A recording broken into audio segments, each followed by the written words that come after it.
से एक छोटी कहानी। आप परमादली परम श्रद्धेय शिव प्रकाश यादव उर्फ ननकऊ सीकी कला की धरती से 101 रुपए दे के सम्मान के बहुत बहुत प्रणाम। अनिल कुमार यादव यूपीपी उत्तर प्रदेश पुलिस सीकी कला की धरती से 100 रुपए दे के सम्मान किए। आप परमादली परम श्रद्धेय श्री फूलचंद यादव से धोबहा की धरती से 101 रुपए दे के सम्मान के बहुत बहुत प्रणाम।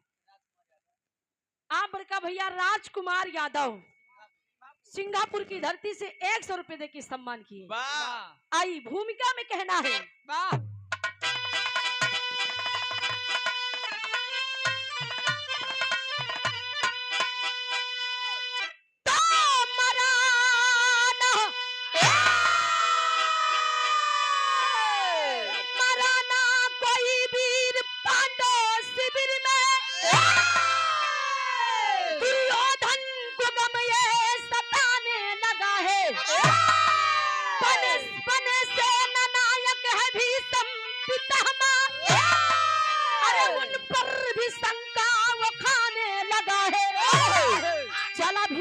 के पास उनको मनाने हुकूमत दिल में बाजा बजाने लगा है।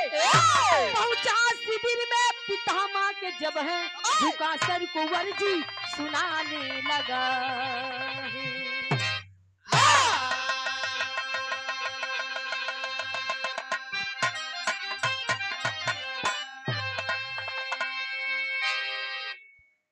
कव्वाली के टुकड़ा में कहना है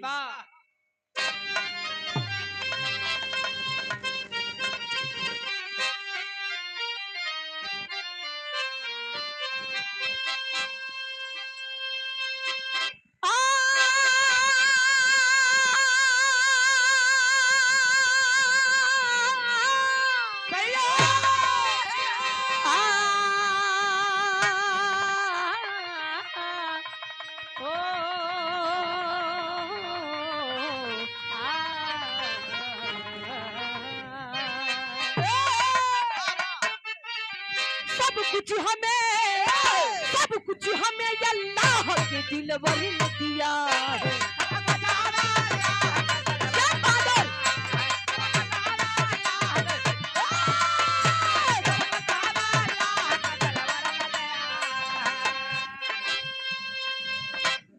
श्रेयांश के चाचा का नाम है शेरू।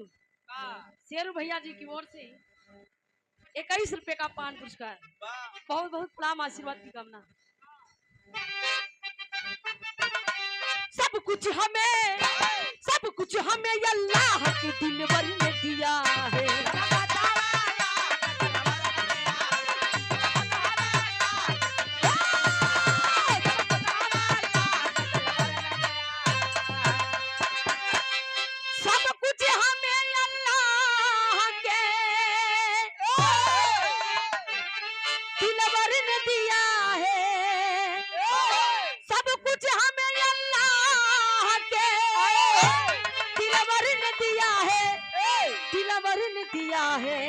दिलवर ने दिया है कुरान मदीने के पैगंबर ने दिया।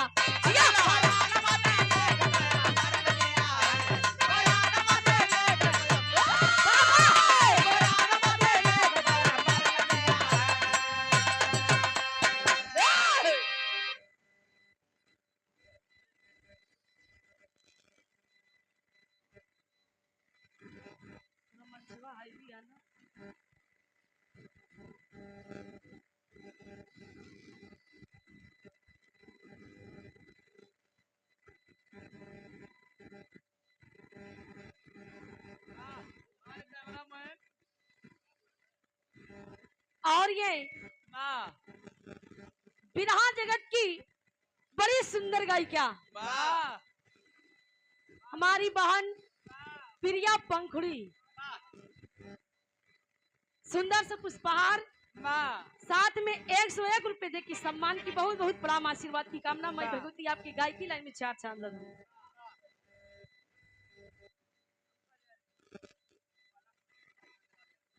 आप परमादली परम सदे बड़का भैया नंदलाल यादव औदानीपुर की धरती से 101 रुपए दे के सम्मान किए। जगत पटेल सराय हुसैन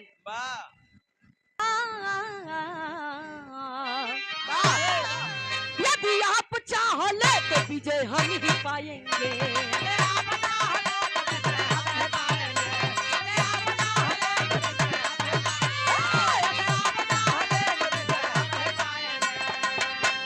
यदि आप चाहो ले तो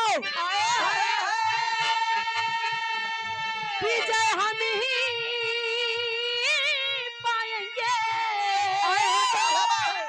हम ही पाएंगे, हम ही पाएंगे। निश्चय ही पांचों पांडव हमसे हार जाएंगे।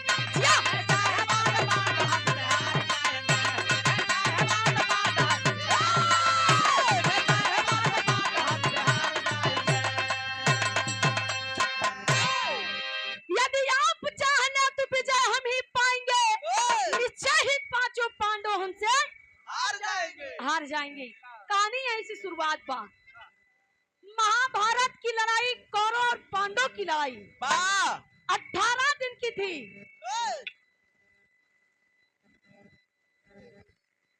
आप जब लड़ाई शुरुआत हुई, 1 दिन हुई, 2 दिन हुई, 3 दिन हुई, 4 दिन हुई, 5 दिन हुई, 6 दिन हुई।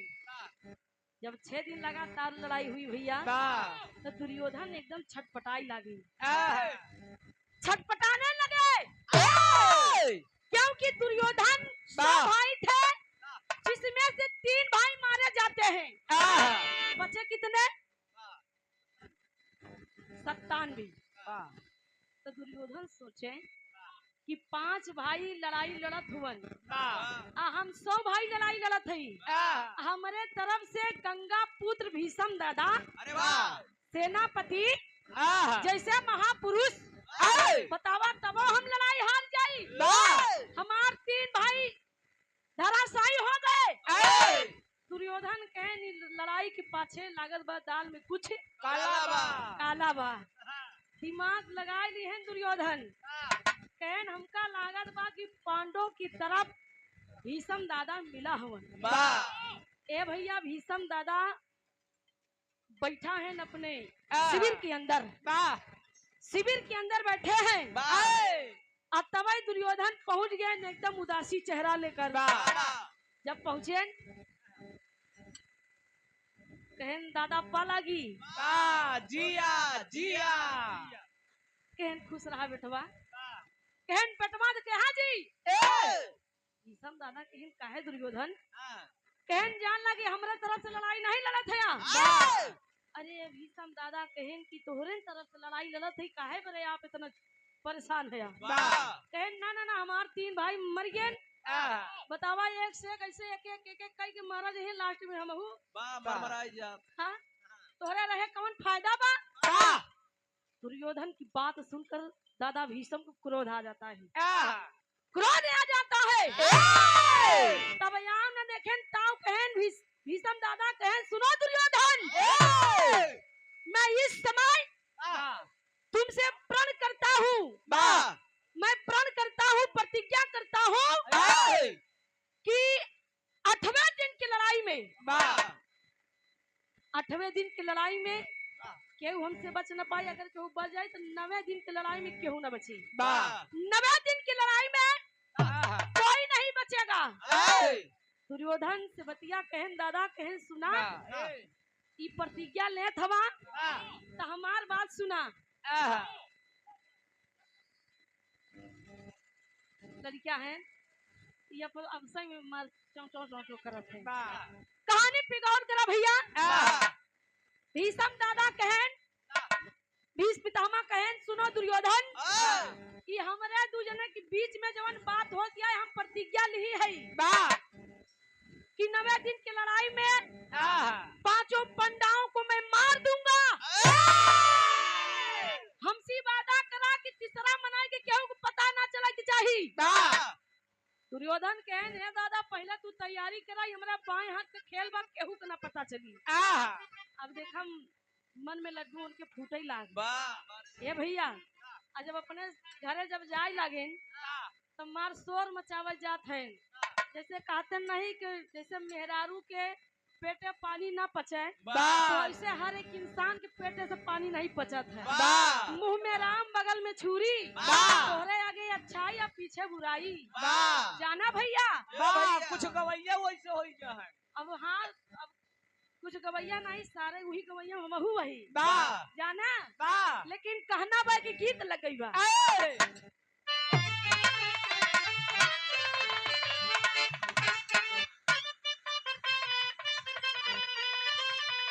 वाह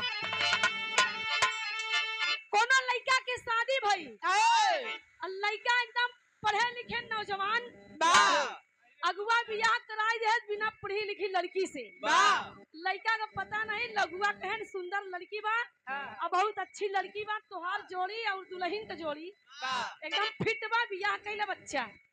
अब जान ला लड़का शादी कैल है बाद में दूसरे दिन पता चला कि दुल्हन हमार अनपढ़ मिल गई। दूल्हा बेचारा परेशान हो गया अगुआ सार हमार बियाह शादी करवा देहन आए मारन हमार जिंदगी बर्बाद कर दी है। दिनेश भैया के बहन जी की ओर से अनीसा मनीषा रेखा सावित्री 51 रुपए की सम्मान के बहुत बहुत प्रणाम। लड़का गवा अपने दोस्तन के बीच में बैठ गया।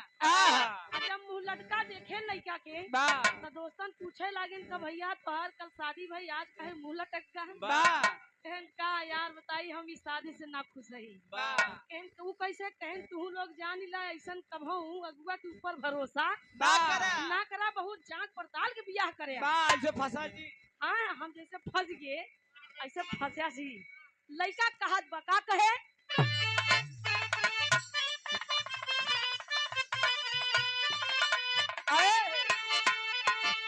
शादी करके फंस गए भैया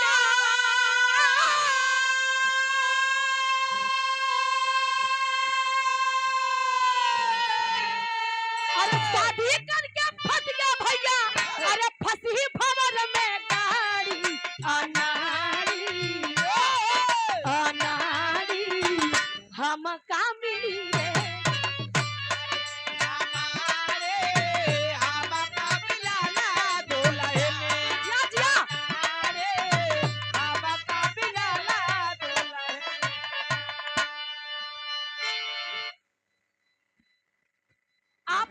रे सम्मानित अनिल प्रधान सीकी खुर्द की धरती से दोबारा तिबारा कई बार इनाम आया आपका 51 रुपए दे के सम्मान किए और प्रधानी आपका बरकरार रहे। 2026 में तैयारी हुआ। हाँ मन लगाए की तैयारी करा दिन आएगी बा भैया। सब चुनाव ठीक बा लेकिन प्रधानी वाला बड़ी पापड़ भी लग पड़ा बड़ी सीसी बाटे को होला हमर मुर्गा मछली सीसी पे सीसी हाँ भैया लेकिन भान कहना बा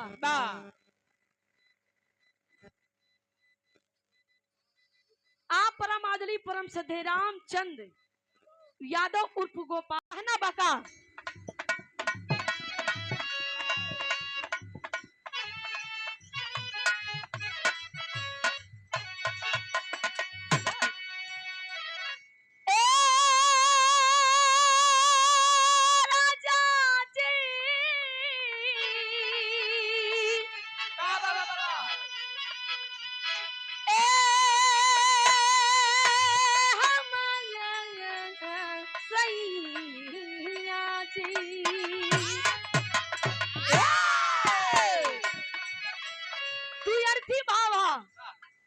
दुल्हन अपने दुल्हा से बात कही थोड़ा मोटली आवाज में कहो भाई का कहे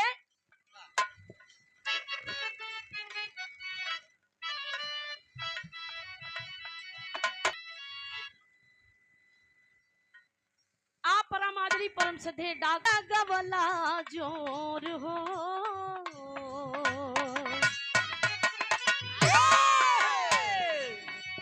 तू तो पूरा लगवला जोर हो भैया हमारी कमजोर हो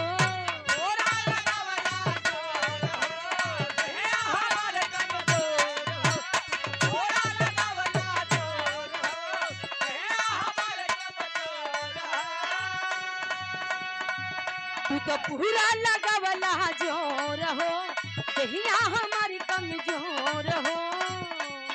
दुल्हन कहा था तनको दर्द नहीं घाटा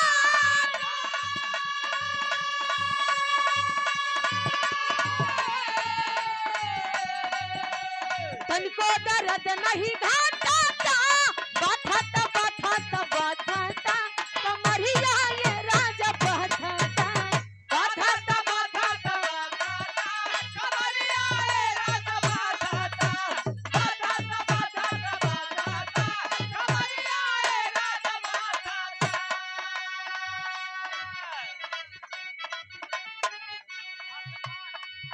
हके पान तू जान जनी मारा हो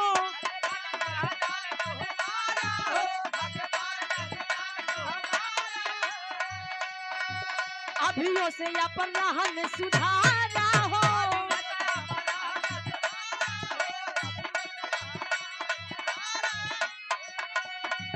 हके पान जदी जान तू मारा हो अभियो से अपन रहन सुधारा हो।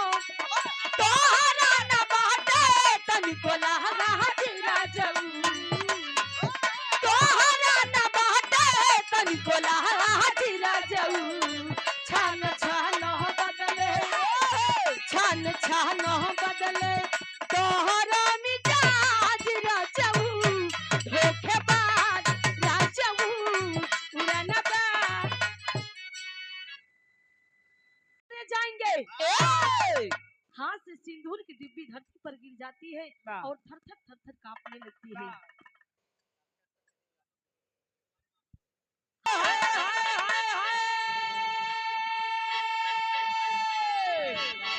आंख में आंसू लेके द्रौपदी कहने लगी कि भैया आपसे कोई सच्चाई छिपी नहीं है। आप बड़का भैया ताराचंद यादव के नाती छोटा बच्चा की तरफ से 101 रुपए का पान पुरस्कार बहुत बहुत प्रणाम बा।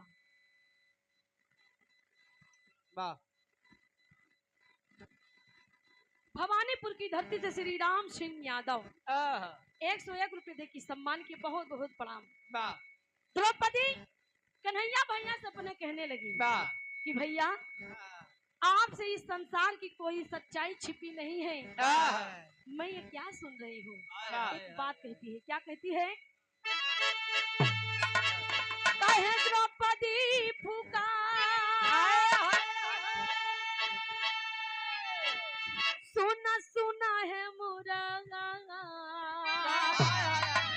कहे द्रौपदी पुकार सुना सुना है मुरार हमारी मांगिका से धुरावा कैसे बची हमारी मांगिका से धुरावा।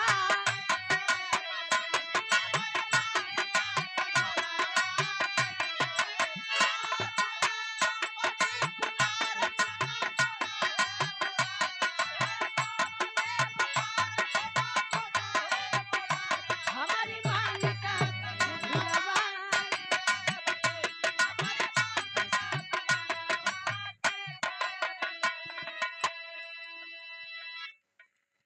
भवानीपुर की धरती से आप चाचा जी की ओर से श्री भोलानाथ यादव 101 रुपए दे के सम्मान की।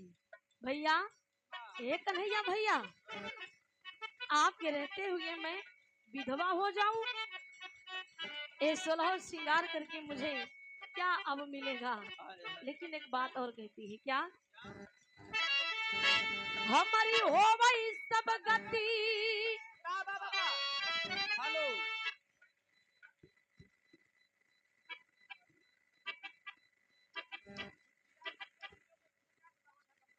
आप परमादरी परम श्रद्धे हमारे धर्म के बड़े भैया भावी जिला पंचायत सदस्य वार्ड नंबर 2 से सोनबरसा धनुपुर की धरती से हमारे बड़े भैया सुरेंद्र भैया जी की ओर से अक्सर मुलाकातें होती है और सब कलाकारों का सपोर्टर भी है और 101 रुपए दे के सम्मान के बहुत बहुत प्रणाम।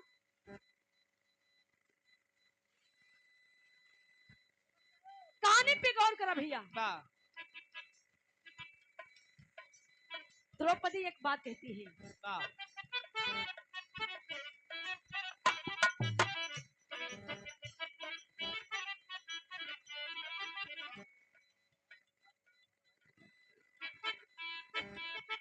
अनिल यादव प्रधान जी के बहुत खास परम मित्र कन्हई मिश्र जी वाह खाली अपने ही हाथे का कंगन वाह मतलब आभूषण वाह खनकाई दिहु अब सर नीचे कई दिहु वाह हाथ जोड़ के सर झुकाई दिहु हाँ कहे नहीं मतलब सर झुकाई दे बोलब ना तभी हमार काम ओई पूरा हो जाई कहन चला तब तो ठीक बा बिना बोले बतियाए झगड़ा लड़ाई करे अगर हमार सुहाग बच जाई वाह तो हम काम करे बिना तैयार है घोरारिया के बेला में कन्हैया भगवान लिवा के चले गए अब दरवाजे पे एकदम खड़ा है कन्हैया भगवान इंतजार करत हैं कहन द्रौपदी तू जा अपन काम कई के आवा अब आई की गीत लग गई बा लास्ट गीत हो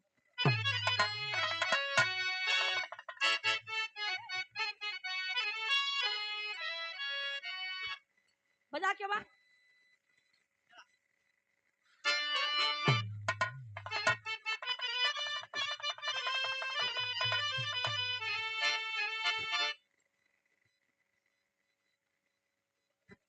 वारी की धरती से राम लखन यादव आप बड़का भैया जी की ओर से 100 रुपए का पान पुरस्कार कहना का बा वाह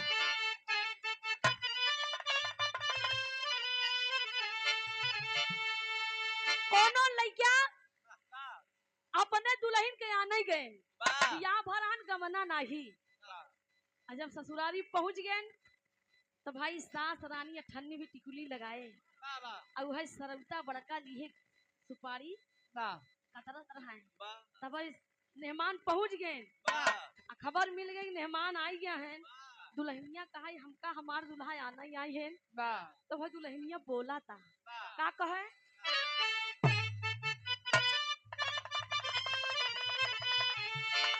हम गवनवा ही चाहवा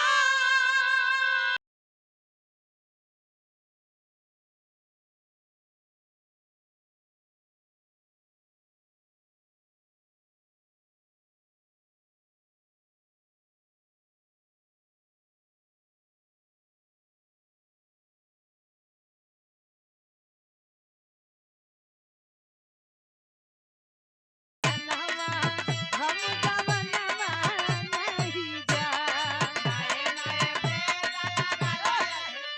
दुल्हा सुनते मान कहा कैसे न जाबू वाह कहे हम गवनवा लइके जा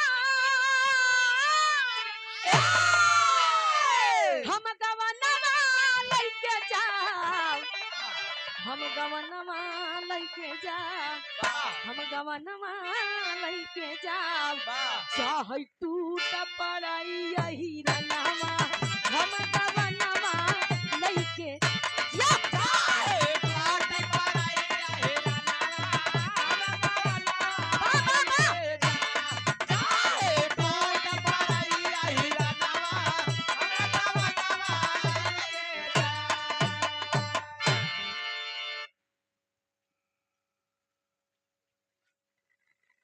आप परमादरी परम श्रद्धे श्री पंधारी यादव 5 भाई का नाम है श्री पंधारी यादव श्री अशोक यादव श्री धर्मेंद्र यादव श्री उमाकांत यादव श्री संतोष यादव गांव रामपुर खासपुर डाड़ी और उग्रसेनपुर प्रयागराज 111 रुपए दे के सम्मान किए बड़े भैया के बहुत बहुत प्रणाम बा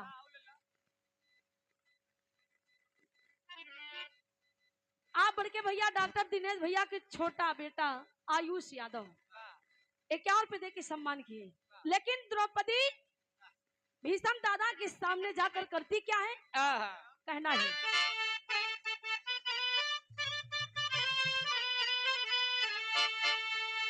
सर झुकाई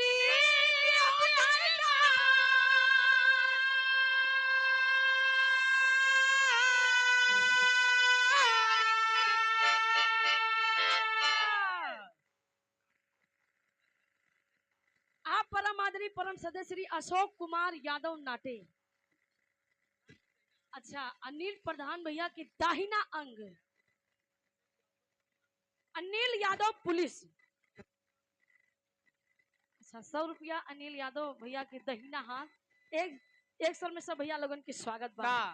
सर झुकाई दिहलना,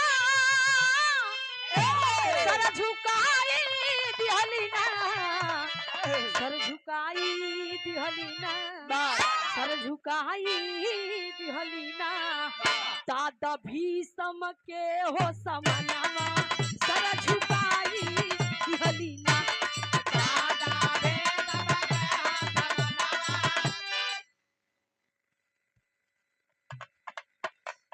अपने मुख से बोले, बोले कथा बचन कारत कामा, अपने मुख से बोले। या बोले कथा बचन कारत कामा, अपने मुख से बोले। सुन के तब झनकार पितामा अपने मुख से बोले, बस सौभाग्यवती रहो तुम, तब नैनों को खोले, है बहाई दिहलिया, है बहाई दिहलिया, नैननीरा से हो रनिया, तब बहाई दिहलिया। या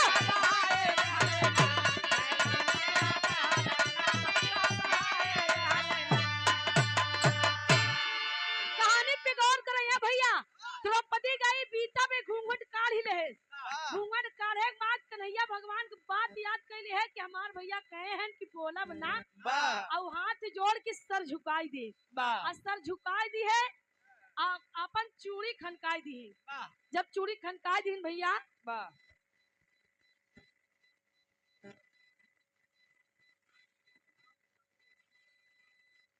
आप परमादली परम सदे दादाजी की ओर से श्री जयराम भारतीया इसी ग्राम सभा से सीखी कला की धरती से ये बहुत सारा रुपया दे के सम्मान के बहुत बहुत प्रणाम।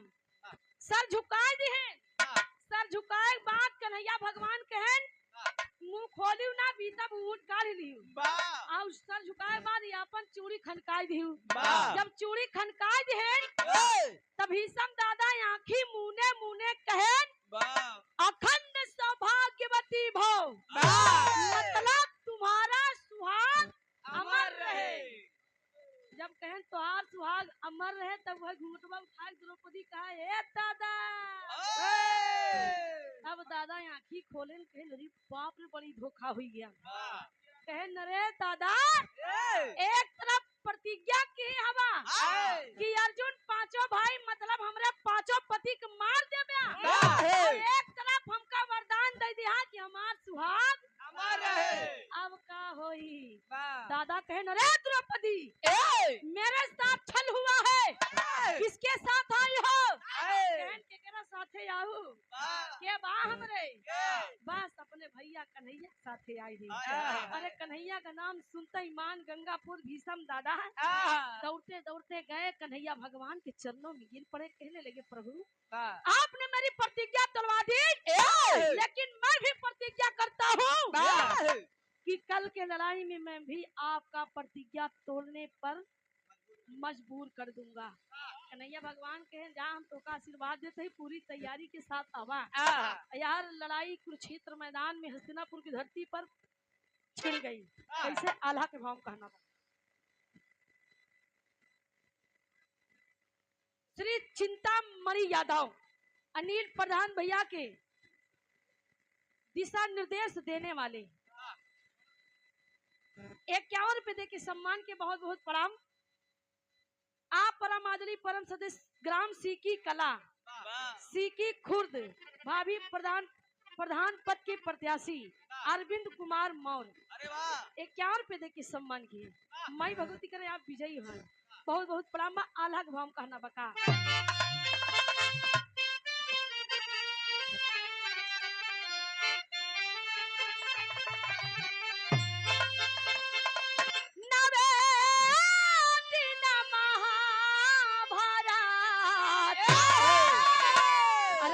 छिड़ा गईले भैया, अरे जब बीरावन से होला घोड़ा घावता,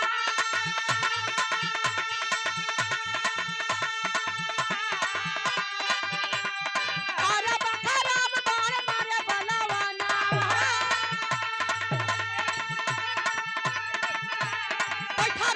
छठिया पे यार अर्जुन के तान कहाती बसत डूबत बखुनवा में जवन मोरे रहले देखा कृष्णा भगवान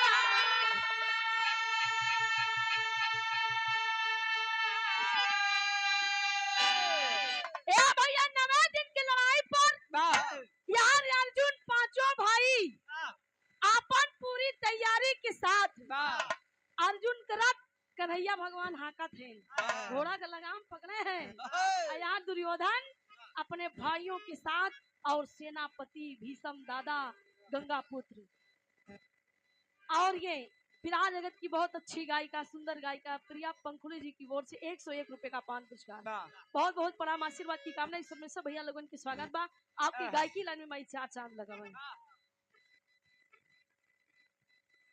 आप परमादली परम सदे आप बड़के भैया डॉक्टर दिनेश भैया के जीजा श्री छोटे लाल यादव वारी से 100 रुपए दे के सम्मान किया अरे हाँ ससुरारी भाई हाँ जीजा सरुआइन के दे जीजा आज जिंजा बड़ी परंपरा बड़ी लीला बा लेकिन ये भैया उस समय दुर्योधन एकदम ताल पे ताल ठोकत है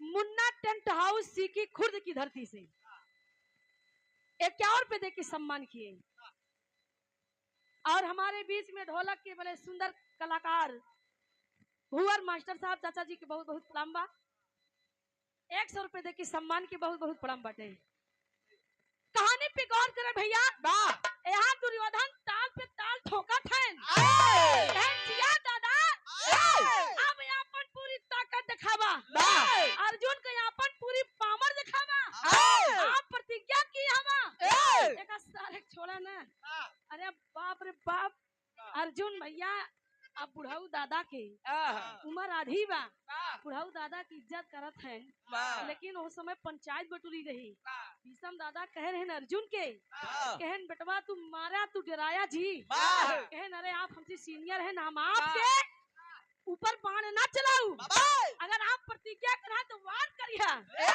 अब यहाँ अर्जुन के निशाना बना लेन भीष्म दादा जब बाण छोड़े लागेन तो अर्जुन के रक्त सजावट जितनी रहे छतुली तुली गाये अब देखा बाण काटत जात हैं तीर काटत जात हैं यहर वहर अब जान ला अर्जुन की उसकारत है कन्हैया भगवान कहन अर्जुन अरे मेरे सखा पीछे मत हटा नहीं दोस्त नहीं प्रभु हमारे दादा है उम्र का लिहाज है एहन जात लड़ाई हार जावे ए भैया एक बाण जाए की कन्हैया भगवान के लगी अरे विरहा जगत के बड़े सुंदर कोरस मास्टर हमारे राम जी भैया बहुत बहुत प्रणाम आशीर्वाद की कामना आपका स्वागत है ए भैया कहानी पे गौर करें यहाँ एक बाण जाए की कन्हैया भगवान के लगा जवान पीताम्बर ओढ़े रहे लहू से एकदम डूब गया तब वह कन्हैया भगवान आव न देखें ताऊ अपन विकराल रूप लगे वह रथ का पहिया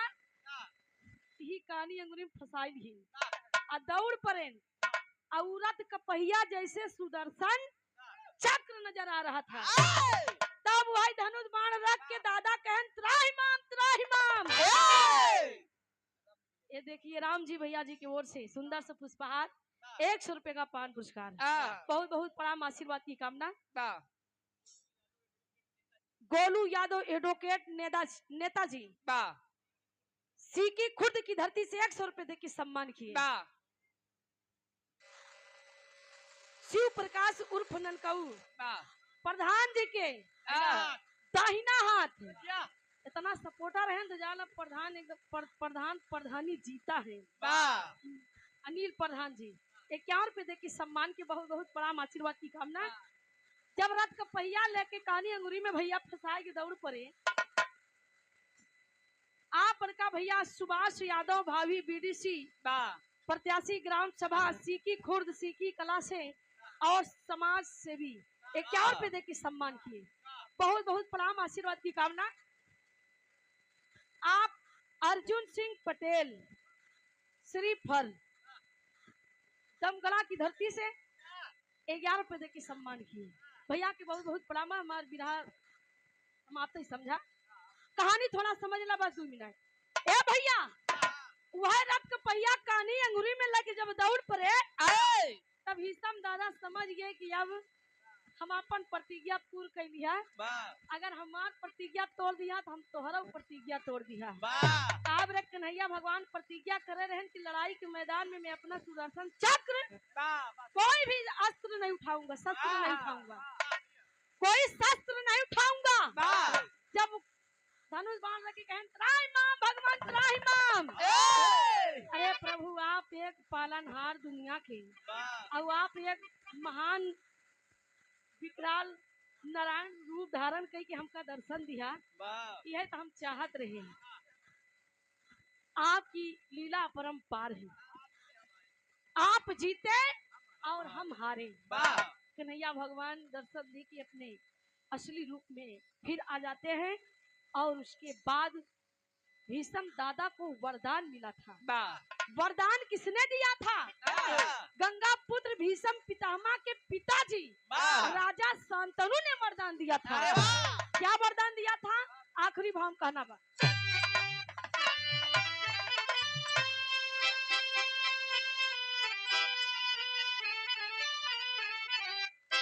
कथनी करनी एक बराबर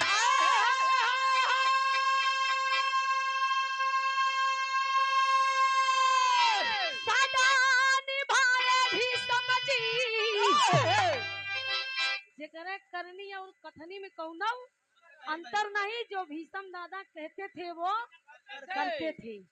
कथनी करनी एक बराबर सदा निभाए भीष्म जी। इत्थम मृत्यु के मर्दन वहां के पाए भीष्म।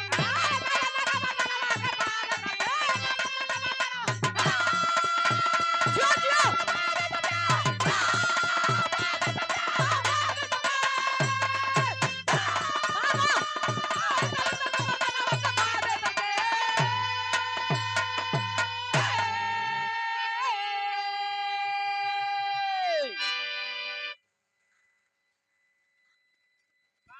परमादली परम सदस्य श्री रामचंद्र भारतीय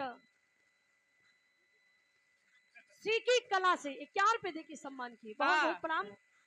कथनी करनी एक बराबर सदा निभाए भीष्म जी। इच्छा मृत्यु के वरदानमा के पाए भीष्म जी। उनके पिताजी राजा शांतनु ने वरदान दिया था कि जाओ पुत्र तुम्हारे इच्छा अनुसार आपकी मृत्यु होगी। जब आप चाहेंगे तब आपकी मृत्यु होगी, नहीं आपको कोई पराजित नहीं कर सकता। अब भीष्म दादा जब इच्छा की है तब बाणों की सैया पर लेते थे। उनके इच्छा अनुसार बाणों की सैया पे लेते थे। गुरु घराने के परिचय में कहना बा।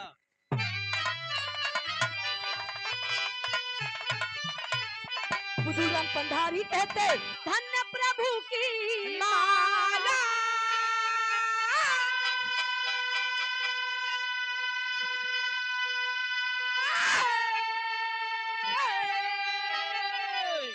घाटूपुर की धरती से श्री राकेश यादव 21 रुपए दे के सम्मान की। राम सिंह गुरु बच्चा यादव लिखे मात की इच्छा।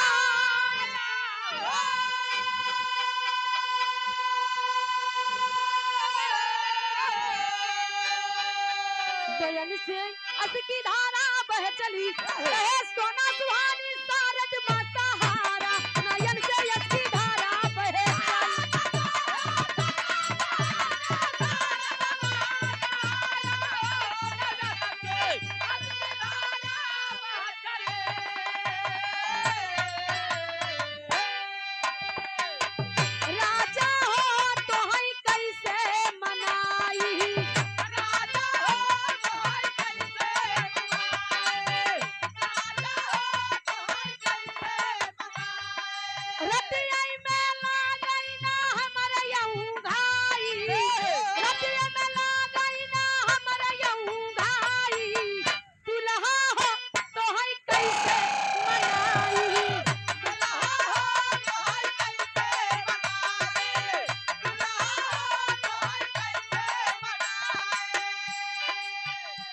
बलपनवा होवाई गई जवानी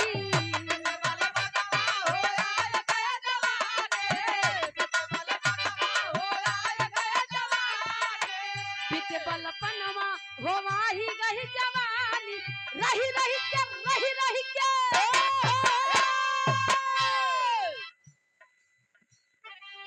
लल्लू पटेल सीखी कला अनिल प्रधान भैया की दिशा निर्देश देने वाले 51 पे देके सम्मान किए बहुत बहुत प्रणाम बा रही रही के सजियाई प्याले यंगड़ाई ये प्रधान रही रही के सजियाई प्याले यंगड़ाई राजा हो तो है कैसे मनाई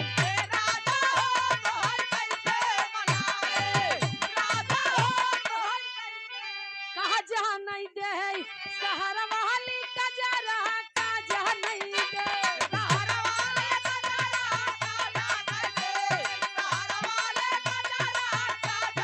आन के बलमुआ का पेड़ा मिठाई नाजिया आन के बलमुआ का पेड़ा मिठाई अपने बालम का भी गोई दी बजरा का जहाँ नहीं दे शहर वाली कजरा का जहाँ नहीं दे अशोक कुमार यादव भागीपुर की धरती से 100 रुपए दे के सम्मान किए बहुत बहुत प्रणाम दूसरे लाइन में कहना बा आन के बलमुआ का सेजा सुता वही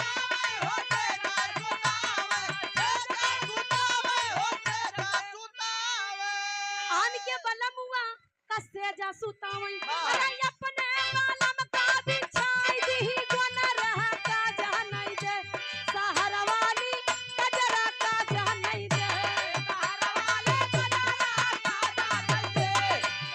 पुरनिया कहे नहीं अपन लड़किया दूसरे के मेहरारू बड़ी नीक लागत है अपन लड़किया दिनेश भैया चुप रहा यार दिनेश भैया कहना बा कि अपन लड़किया कितना माटी खींचा नाक थूक लगाए रहे चुआए रहे लाइक